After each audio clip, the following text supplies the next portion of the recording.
Hello and welcome to Unleashed, a podcast about the people, the projects, and the culture of Big Red Dog.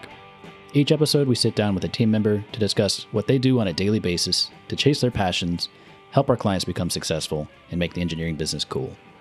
I'm Sean Terrio-Smith, your co-host, along with Kelly Dakin. Kelly, how are you doing today? Doing good, man. How are you? Doing great. Excited about this first episode, the inaugural episode of Unleashed. I'm ready to get started. So first off, we want to kick off this show with a brief introduction of what this episode's all about, who we are, and our game plan going forward. So every episode, like I mentioned, we're going to be talking to our team members, talk about what they're passionate about, what they do to chase their purpose here at Big Red Dog, and the things that make them excited to be a part of this team. Myself, I'm a project engineer in the city of Houston, in the Big Red Dog office in Houston. I am a proud alumnus of the University of Houston. I enjoy working on the commercial side of things. It brings me great pleasure and great fulfillment to make our clients successful on that front. Kelly? Yeah, a little bit about me. I am a civil engineer by training. I came to Big Red Dog as actually the construction manager just over 3 years ago. Since then, I've transitioned into more of a design role as a project engineer with the land development group. And then now I am doing marketing full time. So it's kind of a wide range. I'm on my third career within the company itself. But, you know, that kind of speaks to what kind of company this is. I can talk more about myself maybe in a different episode, but we'll interview you on a special episode that we can interview each other perhaps on one of our future episodes. But without further ado, I think it goes without saying that we should kick this series off the right way with an individual who effectively personifies the culture at this firm. And frankly, he should, because it's more or less in his job description. That would be none other than the esteemed Chief Executive Officer of our firm, Will Schnier. Will, how are you doing today? I'm doing great. Thank you, guys. Great. Thank you for taking the time to be with us today in our first inaugural episode. Hopefully, we get a lot of great tidbits, a lot of information that'll help our employees, anybody in the community and our industry, learn more about what makes Big Red Dog pretty great. I do want to take a moment, a point of personal privilege, if you will, to note how auspicious this is. For me personally, I found out about this firm from a podcast that you were interviewed on originally. So it is kind of ironic almost that I'm sitting across from you at a table interviewing you on the first podcast for Big Red Dog. So going first, we want to kind of set the background a bit. Let's say the year is 2009, beginning of 2009. You are a project manager at Carter Burgess. We have the stock market doing pretty poorly. Corrections are happening all over the place. Housing market bubble has burst. Barack Obama's in his first year of presidency, hasn't yet worn the tan suit yet. So cats and dogs aren't yet living together. Mass hysteria is on the rise. What is going on in your world before this company began? For us in Austin, I was in the Austin office of Carter and Burgess, which was actually Jacobs, just newly Jacobs at that time, in the summer of 2008. And we were very busy. We had a lot going on. I distinctly remember booking a European vacation that summer that was to occur in the fall of 2008, October of 2008. And I was looking forward to that and had some R&R before coming back to the office to end the year and finish it strong and, run through the finish line of 2008. And we got on a plane in October of 2008. I don't remember the exact day. And landed in Schiphol Airport in Amsterdam, a group of us on a buddy's trip to Europe. And at the time, our cell phones did not work in Europe. So we were totally disconnected from the events of the world, not exactly sitting around our hotel rooms watching the news. And, come to find out when we returned to the United States that Iceland has defaulted and Lehman Brothers has gone under and the whole world has come to an end while we were spending all of our meager young engineer savings in Europe, traipsing through the mountains and the villages of Europe. So that's kind of how the Great Recession approached me almost overnight, really. I was, everything was frothy and healthy one moment, and come to work one day and almost seemingly within a day, half the work was gone and half the office was quickly gone thereafter. And, it was really a bloodbath in our industry. And, looking back on it almost 10 years later, it was a very fortuitous inflection point in my career. But there in the heat of the moment, it was certainly a sobering and scary time for a young engineer. I'm grateful that I was single without children at the time. Yeah, absolutely. I had one mouth to feed, which made it a lot easier. Yeah, and coming from a family of engineers at the time, I was in the military at that point, but many of my family and friends were in this industry, and just the trepidation and fear on many people's minds as they either lost their job or took a severe pay cut was palpable, and we were unsure if the market was ever going to rebound. So I think for a lot of folks who are in this industry who have entered it in the last 5 to 8 or 9 years even, may not understand how great we have it at the moment. Just how bad it was. We opened in May 1st of 2009, and we started with a lot of bars and restaurants and, projects that didn't require a lot of financing or institutional grade financing to be developed because it wasn't flowing at the time. But I distinctly remember we did four quote unquote projects in that first year, 2009. And I use the term projects in quotes, but developer clients were paying us hourly fees to turn their permits back into the city, take away their permit so that they could get their fiscal posting back. So they could get their, $100,000 back for their erosion control fiscal, which they couldn't get back as long as the permit was valid. Wow. And they needed that money to continue to fund their own operations. They were so far away from desiring to build the project or being able to build the project that they were willing to pay us an hourly fee to make the permit go away and get their money back from the city. So that was, that tells you how much the market had fallen and really how low it was. That an engineering firm, really what started as a developer's engineering firm, was being paid to undo development entitlements. So obviously that kind of set the stage for the outlook for the industry. But something drove you, Bob and Brad, the co-founders, to establish this firm in the beginning. What was originally that impetus, that drive, that aspiration? What did that stem from in your personal lives and your professional lives to drive you to start a company? We were very young. We're first years of the Millennial Generation, and I don't think any of us were 30 years old when we started the firm. One of the three co-founders may have been 31 years old. It wasn't me. I was the baby of the group. But we were very much in the mindset of, okay, we had a lot to lose. We lost it. Now we have nothing to lose. What would we do differently if we were starting over with a blank slate? We really wanted to take, a very traditional, we use the word now, stodgy. I'm not sure we used it back in 2009, stodgy industry and turn it on its head and do something differently. Now, the world has ended in terms of development.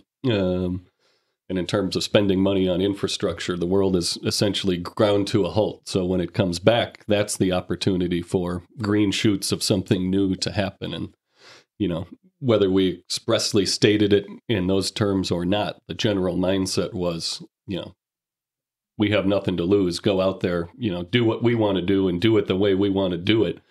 And let's see what happens. And, we knew we could do well with a low overhead structure as a startup.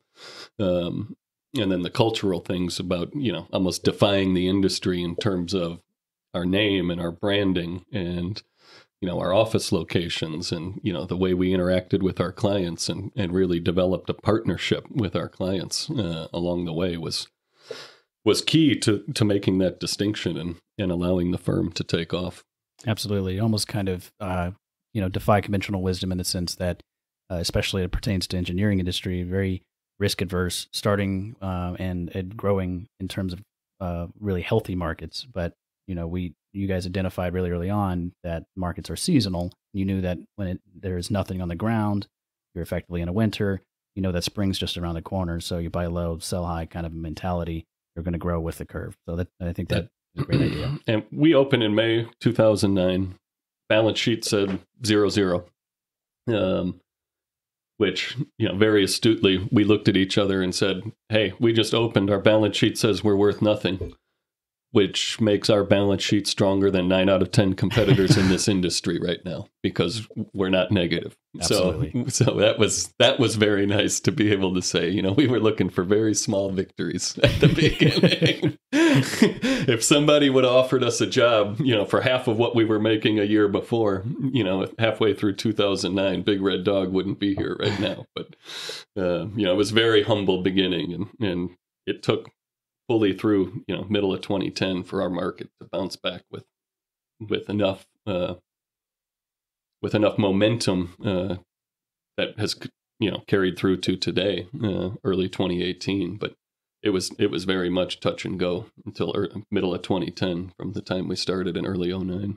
Definitely. Well, I'm glad to be a part of the market now that it's hopefully not hitting its apex, but perhaps with recent news we may be seeing something. But nonetheless, you kind of went over the why and the what of Big Red Dog. What kind of led you guys to create this firm? What led you to aspire to be a part of this organization, or to create this organization rather? Surely there were folks in your professional career and personal life who helped you shape how you were going to do this. Gave you the reason to do it, or gave you the tools in your toolbox to effectively bootstrap a firm from the ground up. Were there any particulars or specific mentors that helped you along the way in your professional and personal life? Oh, yes, still are, and always will be. It doesn't matter for any of us. There's always going to be somebody who's doing something, positive and strong that you can emulate and learn from, whether you do it from afar or develop a personal relationship and learn more directly. But my mother's family was a long line of entrepreneurs and business owners that had experienced, great deals of success and in the entrepreneurial lifestyle that often includes some low valleys along the way, and that's part of the deal. You don't accomplish great things without having great failures along the way also. So my mom's side of the family was very entrepreneurial, and that's something I latched onto growing up. And my father was a very successful businessman and had run multi-billion dollar P&Ls for a Fortune 100 company almost his whole career. So I had that business exposure also. So before I went to university and ultimately graduated from Purdue, I had an entrepreneurial and business mindset from birth, really. That's what I was raised on and what I knew. And the engineering was really a vehicle to implement those skills or those desires. But as a professional, I started my career at a local Austin-based firm that no longer exists. They were just bought by Stantec.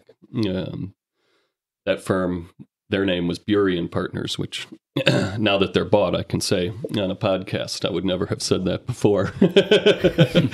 But that firm was a dominant land development firm in the Austin market.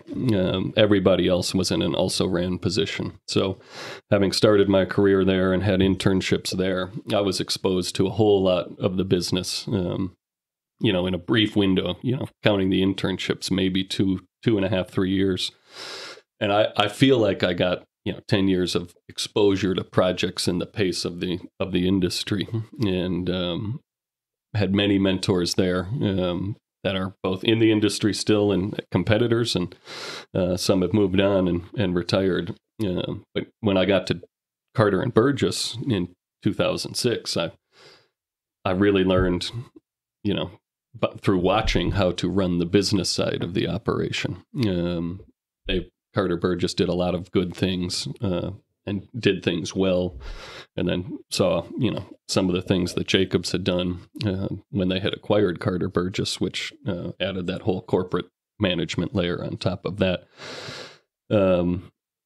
Individuals, there was a boss I had when I was at Bury who actually saved my career. I was ready to get out of engineering and go get my MBA and become a developer or get into finance or something like that. And Peggy was her name, and she rescued my career and took the unique skill set that I had, which a lot of engineers would not have appreciated, and leveraged it to benefit her design team, and keep me gainfully on this engineering track and lifestyle. So probably 80% of the time I'm thrilled she did. 20% of the time I wish I would have gotten my MBA. No, that's a joke. I love what I do. My feet hit the floor every day and are excited to come to work and build the business. But Peggy was a tremendous mentor, and I had a couple mentors over at Bury before that, and I've even had some at Carter and Burgess that I compete with today, that I have a lot of respect for, and day to day at present time, there's half a dozen people that I meet with regularly to bounce ideas off of, and have them tell me that what I'm thinking is ridiculous, or that I'm headed down the wrong path, or validate that I'm really along the right lines of thinking, and speed me up to where I need to get to be on that trajectory. So it's if you're not growing, if you're not stretching, if you're not getting out of your comfort zone, you're essentially going backwards and waiting for people to pass you. So seeking that knowledge and that mentorship is something that I'm intentional about personally. Cool. I wanted to ask a little bit about, we've kind of discussed the origin story and how you got to this point, and sort of the people that have influenced you to get to this point. But let's go back to, you started talking about 2010 and when the market started turning around and you started getting projects and making money as a firm. At some point it came time to start hiring more team members. I guess, could you talk about what type of people you were looking for, where you found those people, and how that has shaped the type of people that we look for today at Big Red Dog? Yes. Great question. Of course, it's evolved over time. Initially, at the beginning, 3 of us started the firm with no clients and no money. First full year really was very humble. That gets us through about the middle of 2010. So in the middle of 2010, all of a sudden the proposal volume started to us spiking, which meant like 3 a week. It seems so low now where we're sitting today, but the proposal volume started spiking, and miraculously all of a sudden they started coming back signed, which was cause for celebration and happy hour in the heat of the moment. But the next morning, the reality sets in that you got to staff this thing and execute the project. Yeah. And so now we have signed contracts with no clients, or now we have clients but still have no money. And so we immediately went to our friends who had been victims of the recession, that had been at Carter and Burgess with us, or at Bury with us, and they were available. They were collecting unemployment in many cases, or bartending, or Uber wasn't around at the time. I distinctly remember one of them was bartending, one was painting houses. So we could have had the best engineers in the city for $25 an hour on a contract basis in the middle of 2010, and not just 1 or 2 of them. We could have had 50 of them if we wanted to.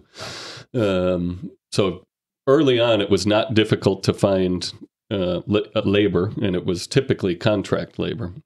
The people that we brought on full time became our earliest shareholders in the firm after the first 3 owners: Matt Stewart, Chance Tarian, Ricky DeCamps, Cliff Kendall, and they came on full time, bless their heart, on this startup, and took that chance on us.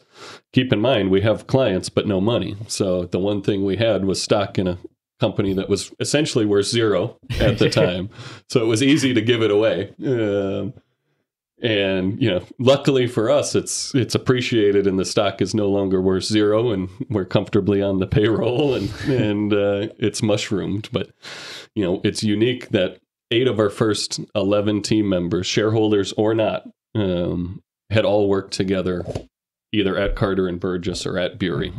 So that first dozen people was really easy to add onto the team. So, within 18 months, we were over 10 or 15 people. And then a year after that, we opened the San Antonio office again with Carter Burgess alumni.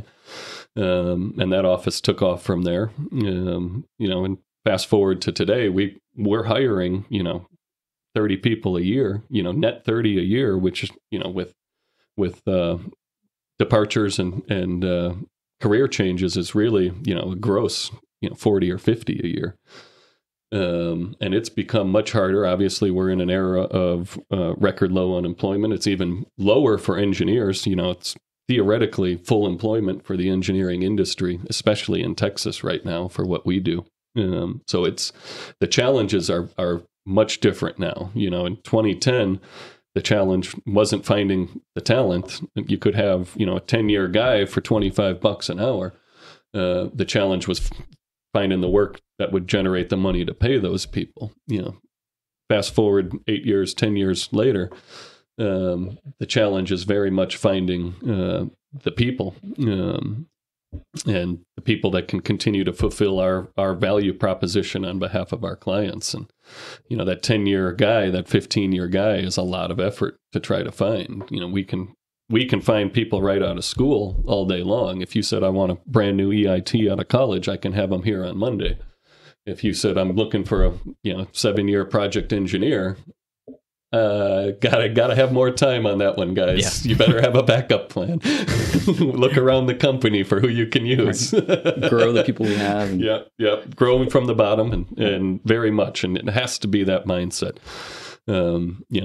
We're very much, I bet 9 out of 10 of our team members are of the Millennial Generation, which it might be 8 out of 10 at this point, which is still a huge number. But consciously, we must, and every firm in our industry must be loading from the bottom and growing from the bottom, because we will never, ever again be able to insert people at that 10, 15, 20-year level in a meaningful way. They're just not going to be there. There's interesting statistics. Everyone knows the baby boomer generation, the effect they had on our economy and how large they are. Well, they're the parents of the Millennial Generation, which is larger than the baby boomer generation. And this so the baby boomers are now phasing out, and substantially half of them are out of the workforce now.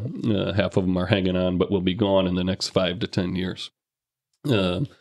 As that millennial workforce becomes the largest workforce in the history of the United States, only half of it's out of college, to my understanding right now. It already dwarfs Gen X, Gen Y. That generation is not going to be there. So the older millennials, the 1981s, 1982, 1983 birth dates are the current leadership in this industry, whether we admit it or not. And, our leadership falls in that range. But that means that your workforce is not that far behind you. There isn't that 20 and 30-year age gap anymore. And there's a whole lot of compression in terms of the workforce, the ages based on those demographics. And overarching trends, every engineering firm and architecture firm is experiencing downward fee pressure and upward wage pressure. So everything is getting squeezed right now, given the economy. We're blessed by it, but to some extent, from a business case, we're victimized by it too. Sure. No, I mean, it's quite a transition to see when we're experiencing it amongst our peers and everybody else in the industry. And you touched on a statistic about our company. We imagined around 8 or 9 out of 10 folks are of the Millennial Generation.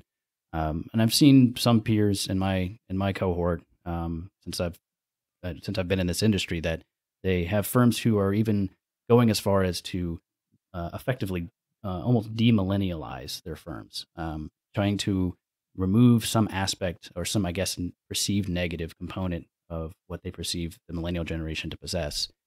We obviously, accommodate in terms of some of our benefits, some of our cultural pieces towards that kind of generation. And even in our mission statement, we're intentionally trying to make the engineering business cool. What to you mean? What does that mean to you to make the engineering business cool? A couple of key things. It means that you're coming to work and you're excited of what you're doing every day. You're excited to go spend 8 or 10 hours a day with your coworkers and your colleagues. You're excited to drive around on a Friday night or on a Saturday with your family and point out the projects you're working on. But it means, you work in a collaborative environment. Your opinion matters. You have a say on how you do your work based on the desired results. It means that you have mobility within the firm. So, working on cool stuff, having your opinion matter, and then having mobility within the firm, within disciplines. You heard Kelly talk about going on his third career in 4 years at the company. And he and I worked together for a year before that on a moonlighting basis, doing some marketing items. So, it's very much a mindset of they're having fun doing what you do and being respected while you do it, and not just feeling like you're a cog in the machine. To me, means making it cool. I joke that when I was part of a 50,000 person engineering firm, I was a number on a spreadsheet that started, WS88201, whatever it is. They didn't know who Will Schnier was and couldn't care any less. And hopefully we don't operate like that around here. But think about what you picture in a startup or in a Silicon Valley or tech type company, where you're a culture of performance and the rules drive the performance. They don't drive the behavior. And, we're very much a performance-based organization. And if we hit our metrics, if we achieve what we outline at the beginning of the game of what our objectives are, I don't care what you wear when you do it, or how you talk when you do it, or, how you look at me when you do it. As long as, we're having fun as a company, hitting our metrics that we clearly define, and our clients are happy and more successful. To me, those are the metrics that matter. Not did Sean wear the proper color tie with his jacket today, or did he polish his shoes and belt buckle, or did he wear a safety vest? I sincerely hope that it comes off as a performance-based culture, not a behavior regulating type culture. Absolutely. You talked a little bit about the marketing and being a business guy and a marketing guy yourself. How has that sort of attitude towards setting ourselves apart and not just having a great company, but letting the world know about it, whether it's clients or potential team members, how does that marketing mindset, how is that ingrained into the culture of Big Red Dog as far as, the responsibilities of our team members being part of the marketing effort? Could you talk a little bit about that? Yes. I think it's very unique for an engineering firm to have I'd consider myself a marketing first brain, not an engineering first brain. I'm a good engineer. I'm not an excellent engineer. I feel like I'm pretty good at marketing. And I have strong opinions on marketing, and commit a lot of my free time, thinking about it and learning what other people are doing. And again, that's, I grew up in this environment. So that's not something I've necessarily had to learn how to do over time. It's something I was immersed in and learned to love over time, rather. So, it's very unique for an engineer, because almost always the head of an engineering firm is a classically trained engineer, which I am. Right. So it's very unique for that classically trained engineer to have a marketing mindset and to lead with marketing and to lead with branding and sales. So many engineers want to lead with, I do good work. People should beat a path to my door. My logo's Times New Roman. My website was last updated when Netscape was still around. My firm is called XYZ. My business card has black ink on a white card. That mindset to me should be left in the era of fax machines. So much of what we're doing now is an information age, and information is consumed differently every day. The pace of change of how we consume information is changing so rapidly. We're on all these different social media platforms. I find out about, breaking news events like the Dow dropping 1,000 points on Twitter. I don't wait until the 5 o'clock. I don't even get home for the 5 o'clock news, but, I don't wait till the news or the paper the next morning. I don't even go on a website and read it. I'm getting it right there, in the middle of this podcast, even I could get a news update. So there's so many eyeballs looking at information quickly and passively on so many different devices and platforms that the communication medium, the marketing medium, changes dramatically daily. And, Big Red Dog is very unique. Not only that I have a marketing mindset, but, because of our culture, because of the, what I just described as a performance-based objective and focused on key performance indicators. Guys like you two, we attract like-minded people who also, want to have that voice. I don't know many other engineering firms where, a project engineer and someone from the marketing department come and start this podcast that we're doing right now, the inaugural episode for, and, have unconditional support for it from the CEO. That to me is very unique. And I think it's consistent. Kelly, you asked, our people are told the day they arrive that they're part of the marketing team at the company. That is an imperative to stick around. You have to appreciate that even though your title may be engineer or designer, or any of the other, menagerie of titles that we have in the firm, at the end of the day, making your client come back for their next project based on your engineering performance and your project management performance, that's marketing. Your number one objective is to make sure the clients come back. The marketing department's really trying to attract your future teammates and clients that aren't ours already. The marketing department can't make a current client stay a client if we're not performing for them. And we want, every client that comes into the firm to be a repeat client takes a lot more pressure off the marketing department to generate new prospects and new clients. But, we talk about performance. We talk about everybody on the marketing team. Take it a step past performance.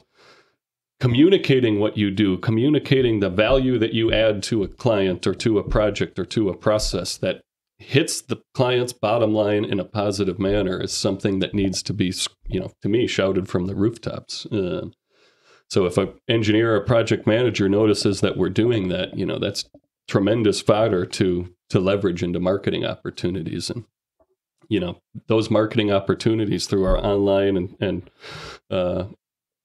both online owned and non-owned platforms, owned being our website, non-owned being, third-party platforms like Facebook or Instagram. Those are tremendous bullhorns to get that information out there and capture those passive eyeballs that are constantly scanning, the horizons for information. You started the podcast, Sean. Quite frankly, here's a great example of how it works. You started the podcast saying, I learned about Big Red Dog from a podcast, and now you're sitting here interviewing me. But you've been a team member for longer than that. But I'd almost be willing to bet you weren't sitting at your computer searching for a job saying, I'm going to join the engineering firm with the best podcast, or whose CEO sounds the best on the podcast. You were sitting there doing what you normally do and had some passive eyeballs, came across this, listened to it, and got intrigued and did some more research. And that exact same thing, those collisions out there in cyberspace are happening millions of times a day. And you guys have the data. What is it? 20,000, 20,000 unique eyeballs every 30 days are looking at our content, or 30,000 unique eyeballs goes up, 6% every month almost. Mm-hmm. It's really incredible math. And what a traditional engineering firm would consider marketing, proposal writing, or sponsoring a luncheon is really a waste of money. You're way past the point of sale at that point. You're not you're not marketing at that point. You love the golf tournaments, right? I can't stand corporate golf tournaments. We won't go there. I should have added that to the off limits list, like the politics. But golf tournaments are not marketing for those listening, and want to be clear about that. Golf tournaments are overhead that people pay for. So when you ask about marketing, it's near and dear to my heart, clearly, and I think it's been a huge key to our growth and a huge key to our culture and being able to attract those type of people that we're looking for, both as team members and clients. That's been a big deal for us. Certainly. No, it's definitely unique. Coming from other firms, it's just night and day. Huge contrast for sure.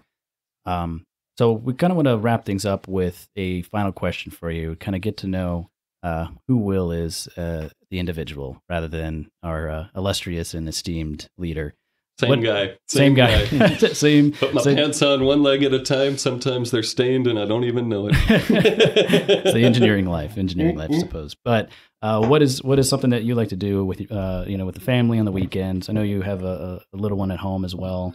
What are some things that we might find you doing on your free time?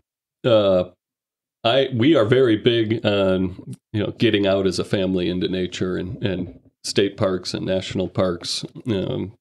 We really love to travel around and do that as a family. We're family folks. We spend a lot of weekends, with cousins and in-laws and getting the kids together. We work so hard and get worn out all week that we treat our weekend time very much as R&R time and family bonding time. We've got a week-long vacation coming up to Big Bend starting Monday. So nice. Once we put this podcast in the can, I'm checked out for 10 door. Days and on vacation. Officially. That to me, Big Bend is heaven on earth. There's no internet access. It's isolated. No cars. I hate to give away my secrets for those of you looking for isolation and tranquility. Sounds refreshing. It's a beautiful place. 3 mountain ranges collide, and high desert plateaus and hot springs, and Rio Grande going right through the middle of it. Mexican culture on one side, U.S. culture on the other, and life moves very slow in Big Bend country, which is what I'm looking for a vacation. Yeah, it's our last pocket of the Wild West in Texas. I traveled not too long ago, and it was definitely a well-welcomed respite for sure. Yep. Well, that about does it for this episode, folks. The inaugural first episode of Unleashed. Remember, if you would like to continue listening to these episodes, be sure to subscribe in your podcast app flavor of choice. And if you have some moment of time, go ahead and leave us a rating in iTunes. We'd really appreciate it. It would help us out a lot. And as the marketing guy, I'm going to go ahead and plug our website, bigreddog.com/podcast. There you can read the show notes, and there's lots more information as far as our social media accounts and everything that we do, as well as some job openings and some of the projects that we've done. So check it out. All right. Well, we appreciate you for listening. Take care for now.